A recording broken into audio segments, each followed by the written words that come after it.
வணக்கம். வாழ்க வளமுடன் முத்துவையா. சில பேர் வீண் செலவெல்லாம் செய்ய மாட்டாங்க. இருந்தாலும் கூட பொருளாதாரத்தில் அவங்க நலிவடைகிறது ஏன்?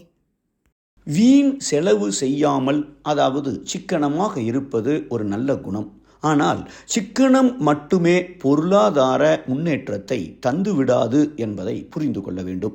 ஒரு சில விஷயங்களை கவனத்தில் கொண்டு நாம் வாழ ஆரம்பித்தால் மட்டுமே பொருளாதாரத்தில் மேம்பட முடியும். முதல் விஷயம், பொருளாதாரத்தில் மேம்பட, அதாவது தனது வளர்ச்சிக்கு கூட செலவு செய்யாமல் இருப்பது.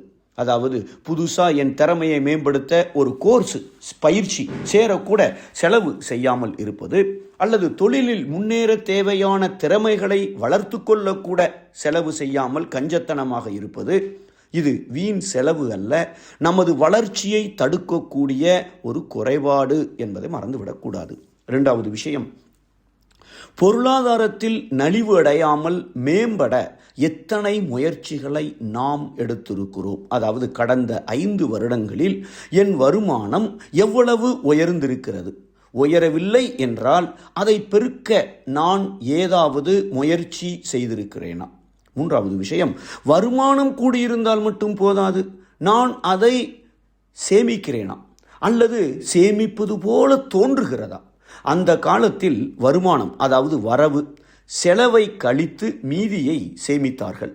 இப்போ இருக்கிற சூழ்நிலையில் நாம் பொருளாதாரத்தில் மேம்பட வேண்டும் என்றால் வரவு மைனஸ் கழித்தல் சேமிப்பு போக மிச்சத்தை செலவழித்தால் மட்டுமே பொருளாதாரத்தில் உயர்வடைய முடியும் என்பதுதான் தற்கால அறிஞர்கள் சொல்லுகிற கருத்து. நான்காவது விஷயம், சேமித்தால் மட்டும் போதாது, என் சேமிப்பு வளருகிறதா அல்லது வங்கியில் அதே ரூபாய் மதிப்புடன் நின்று கொண்டிருக்கிறதா?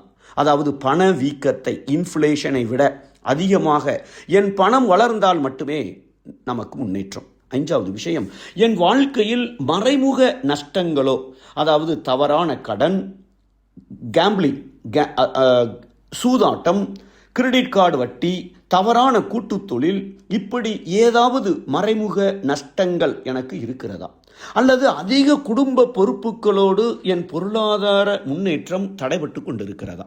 ஆறாவது விஷயம், வீண் செலவு செய்வதில்லை, ஆனால் இருக்கிற பணம் போய்விட்டால் என்ற பயத்தில் நாம் முடங்கி போயோ அல்லது மன அழுத்தத்திலோ இருந்து கொண்டு புதிய வேலையையோ அல்லது எந்த ஒரு நல்ல வாய்ப்பையும் பயன்படுத்தாமல் கிடைச்சது போதும் என்ற மனப்பான்மையில் வாழ்ந்து கொண்டிருக்கிறேனா?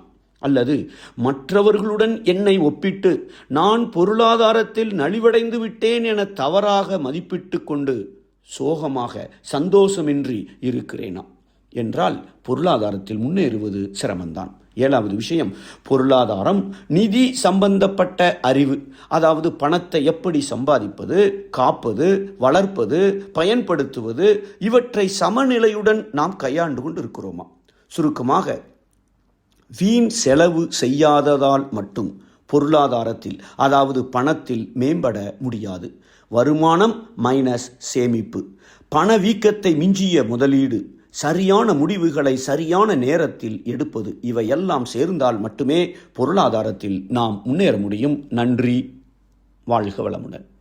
வாழ்க்கை கல்வியை ஏற்று வாழும் முறையை மாற்று, வாழ்க்கையை வாழ்வதற்கே. வேதாத்ரிய பயணம் அதற்கே. வேதாத்ரியம் வாயேஜ், வேதாத்ரிய பயணம் என்ற பெயரில் வேதாத்ரிய தகவல்களை ஃபேஸ்புக், இன்ஸ்டாகிராம், லிங்க்டின் இணையதளங்களில் பெறலாம். இன்று இணைக லைஃப் அட் 360 ஸ்கை ப்ரொஃபசர் முத்து இந்த யூடியூப் சேனலை சப்ஸ்கிரைப் பண்ணுங்க.